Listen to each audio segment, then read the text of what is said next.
Good evening. This is the lineup. First up tonight, a scandal erupting around an aid group, a lot of funds, and the militant group Hamas ruling the Gaza Strip.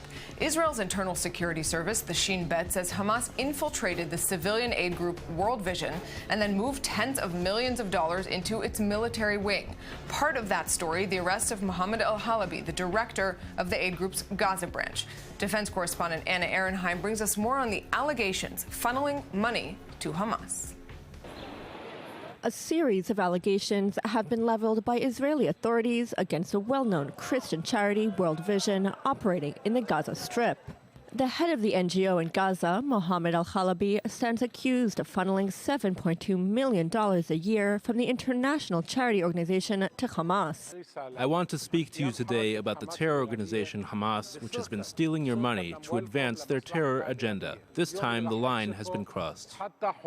According to Israel's Shin Bet internal security agency, al-Halabi was dispatched by the Gaza-based terror group in 2005 to infiltrate World Vision. Appointed as the head of the organization in Gaza in 2010, al-Halabi is said to have diverted 60% of the charity's annual Gaza budget to Hamas, including its military wing. The Shin Bet says that $1.5 million a year designated for civilian projects and another $4 million a year earmarked for the needy went instead to Hamas.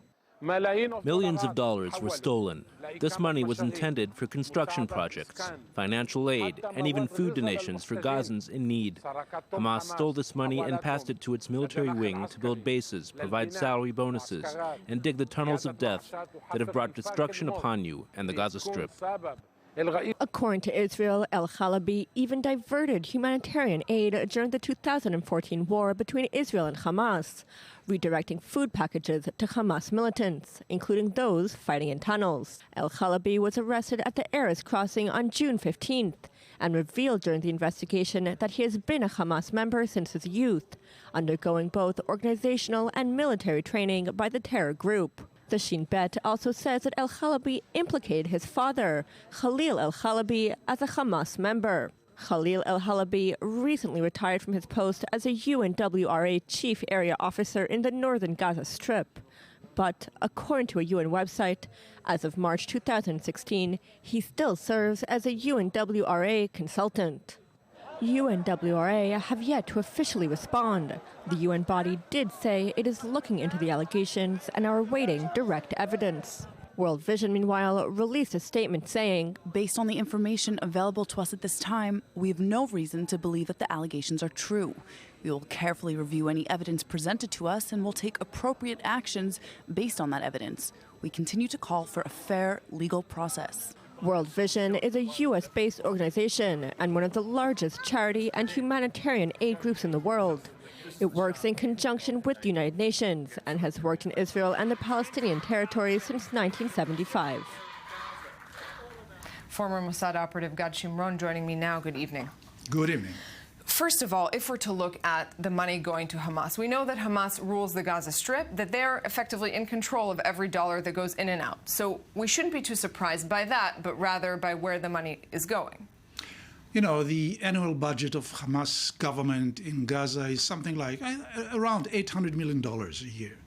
I think 80% out of it comes from donations, from external aid shipments, whatever, because the infrastructure of Gaza is almost non-existent.